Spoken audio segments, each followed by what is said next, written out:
Sir నమస్కారం sir. Sir బక్రీద్ను black డేగా ఎందుకు నిర్వహించాలని చెప్పేసి ధర్నా చేస్తున్నారు?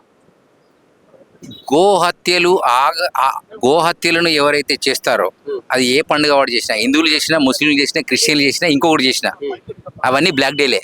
ఒక బక్రీద్ కాదు, ఒక రంజాన్ కాదు. ఎవరు గోహత్యలను చేస్తారో ఆ పండుగలన్నిటినీ బ్లాక్ డేగానే పరిగణించాలి నా సిద్ధాంతం ప్రకారం. ఎందుకంటే గోవు అనేటువంటిది మన ప్రపంచంలో అత్యుత్తమైనటువంటి ప్రాణి అని మన ప్రణాళిక ఉంది. దీన్ని కాపాడడం కేవలం హిందువుల బాధ్యత కాదు, మానవుడిగా పుట్టిన ప్రతి వాడి బాధ్యత.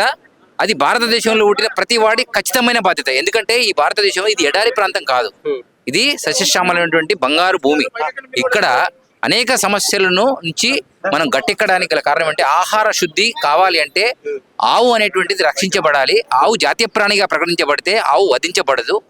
కాబట్టి ఖచ్చితంగా మన హైదరాబాద్లో ఉన్నటువంటి అల్కబీర్ అనే సంస్థలు లాంటి ఆగిపోవాలన్నా, గోహత్యలు ఆగాలన్నా ముందుగా ఈ హైదరాబాద్లో 1,50,00,000 మంది ఉంటారు.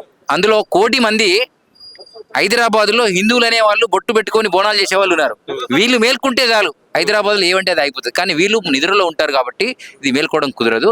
అయితే ఇట్లాంటి మీటింగ్ల ద్వారా ఏదో ఒక సంవత్సరం అవుతుంది అనే ఉద్దేశంతో మేమంతా మీటింగ్లు ధర్నాలు పెట్టలేదు. కానీ ఈ కార్యక్రమం జరగాలి అంటే డబుల్ ఇంజన్ సర్కారు తెలంగాణలో రావాలి. అది ఏ సర్కార్ అయినా వస్తే వాడిని ఎలా ఉంచాలో హిందువులకు తెలుస్తుంది. ఎందుకంటే ఒక సర్కార్ ఉంటే వాడు చెప్పింది వీడు విన్నాడు, వీడు చెప్పింది వాడే. వీళ్ళకి ఓట్లు బ్యాంక్ రాజకీయాల కోసం గొర్రెలైనా బర్రెలైనా మనుషులైనా వస్తారు ఈ సమాజంలో. కాబట్టి వీళ్ళ నుంచి మారాలంటే ఫస్ట్ లీగల్గా మనకు ఉన్నటువంటి రూట్స్ ఏమిటంటే, ముందు హిందువులు అనేవాడు ఖచ్చితంగా దీని మీద కరోనా టైంలో ఇలా మాస్కులు కట్టారో గోవు కోసం అలా మాస్కులు కట్టుకొని బ్లాక్ డేగా నిత్యం ప్రయత్నం చేయాలి.